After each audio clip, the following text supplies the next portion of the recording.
Hi friends, வணக்கம். இன்றைக்கும் ஒரு யூஸ்ஃபுல்லான டிப்ஸ் வீடியோவோட தான் வந்திருக்கேன். அதுக்கு முன்னாடி நம்ம சேனல் எதாவது பார்க்குறீங்களா மறக்காம சப்ஸ்கிரைப் பண்ணுங்கள், லைக் பண்ணுங்கள், ஷேர் பண்ணுங்கள், கமெண்ட்ஸ் அனுப்புங்க. முதல் டிப்ஸ் என்னங்கிறது பார்க்கலாம்.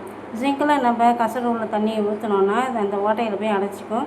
அதுக்கு இந்த மாதிரி பழைய டீ வடிகட்டி இருந்ததுன்னா அதுமாரி வச்சுட்டு அதுக்கப்புறம் தண்ணி ஊற்றினீங்கன்னா அடைப்பு ஏற்படாது. ஈஸியாக க்ளீன் பண்ணி எடுத்துடலாம். அடுத்த டிப்ஸ் என்னங்கிறது பார்க்கலாம்.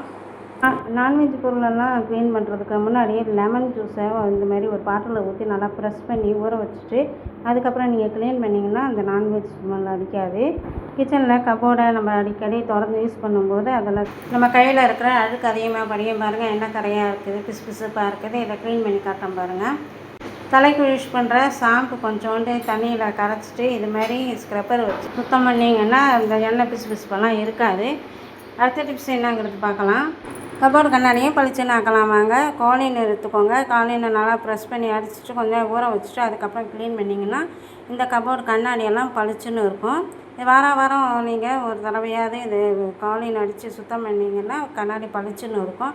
அடுத்த டிப்ஸ் என்னங்கிறது பார்க்கலாம். காய் கட்டரில் இதுமாரி நிறைய அழுக்கு இருந்ததுன்னா அதை க்ளீன் பண்ணுறது எப்படிங்கிறது பார்க்கலாம். கொஞ்சமாக பேக்கிங் சோடா எடுத்துக்கோங்க. போட்டுட்டு நல்லா ஸ்க்ரப்பரை வச்சு க்ளீன் பண்ணிங்கன்னா அதில் இருக்க அழுக்கு நல்லாவே சுத்தமாகிடும். வேறு எந்த லிக்யூடுமே எதுவுமே சேர்க்க வேண்டியதில்லை. பேக்கிங் சோடா மட்டுமே போதும். பாருங்கள், நல்லா தேக்க அழுக்கு வந்துக்கிட்டே இருக்குது. இப்போ அதை நான் சுத்தம் பண்ணி காட்டுறேன் பாருங்கள். இப்போ எவ்வளோ பளிச்சுன்னு இருக்குது பாருங்கள்.